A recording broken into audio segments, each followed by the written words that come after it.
샬롬 1월 9일 맥체인 성경 읽기 해설입니다. 세운복수에서 출간한 임승민 목사님의 해설입니다. 창세기 9장은 재창조라고 불러도 될 만큼 창세기 1장에서 사용된 용어가 반복되죠. 하나님은 노아와 그 아들들에게 복을 주시고 생육하고 번성하여 땅에 충만하라고 말씀하세요. 그리고 노아와 언약을 맺으시는데요. 이 언약은 아담과 맺은 언약과 매우 비슷합니다. 하나님은 노아와 그 가족들에게 육식을 허락하시는데 이는 홍수로 먹을 것이 없어진 상황에서 굶주릴 그들을 배려하신 겁니다.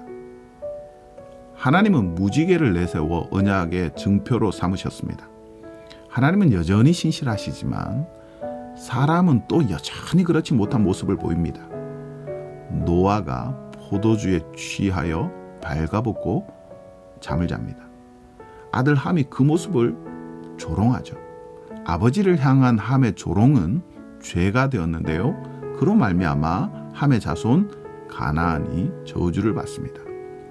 가나안의 저주를 기록한 것은 아마도 가나안 정복 전쟁을 앞두고 있었던 당시의 독자들을 위한 것으로 보입니다. 창세기 10장은 노아의 계보를 70이라는 숫자에 맞춰 기록하죠. 70이라는 숫자는 이 계보가 온 인류를 대표한다는 것을 보여주기 위한 장치입니다. 노아의 계보는 셈, 벨렉, 데라, 아브라함으로 이어집니다. 하나님의 구속적 일하심을 보여주고 그 연속선상에 이스라엘이 있다는 것을 가르치고자 하기 위한 계보입니다. 에스라 9장에는 에스라의 기도가 나오죠. 하나님께서 은혜를 베푸셔서 이스라엘이 어느 정도 회복되었습니다. 성전이 재건되었고 제의가 회복되었으며 사람들이 돌아왔습니다. 그러나 회복된 것은 겉모습만이었습니다. 그들은 여전히 하나님의 말씀을 경시하고 있었죠. 그들은 율법이 금하는 통혼을 했죠. 에스라가 기가 막혀서 자리에 주저앉고 말았습니다. 그는 속옷과 겉옷을 찢으며 회개 기도를 합니다. 조상의 죄가 넘치는 중에도 하나님께서 은혜를 베풀어 조금 소생하게 해주신 일을 감사합니다.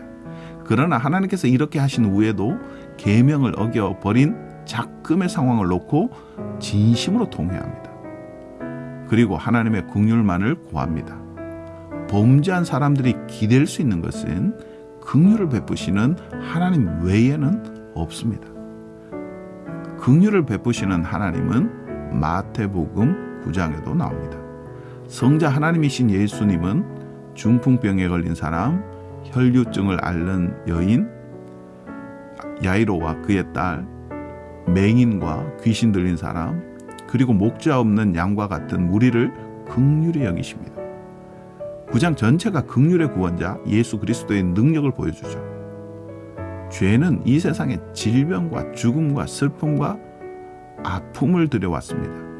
예수님은 죄가 없는 하나님 나라의 영광을 보여주시기 위해 이 모든 것을 제거하십니다. 그는 실로 상한 사람들의 위로요, 슬픈 사람들의 소망이요, 죄 지은 사람들의 구원이십니다.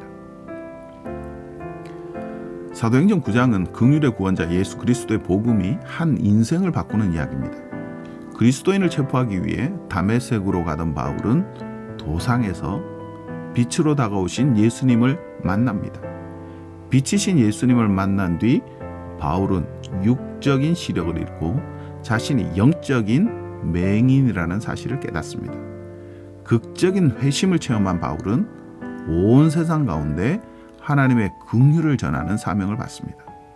한편 베드로는 가는 곳마다 하나님 나라의 능력을 드러냅니다. 중풍병자를 고치고 죽은 사람을 살려냅니다. 예수 그리스도의 사역을 그대로 옮겨놓은 듯한 모습이죠. 이것은 그리스도의 사역이 제자들에게 위임되었다는 것을 보여주죠. 지금도 마찬가지입니다. 제자는 하나님 나라를 보여줄 사명을 받았습니다.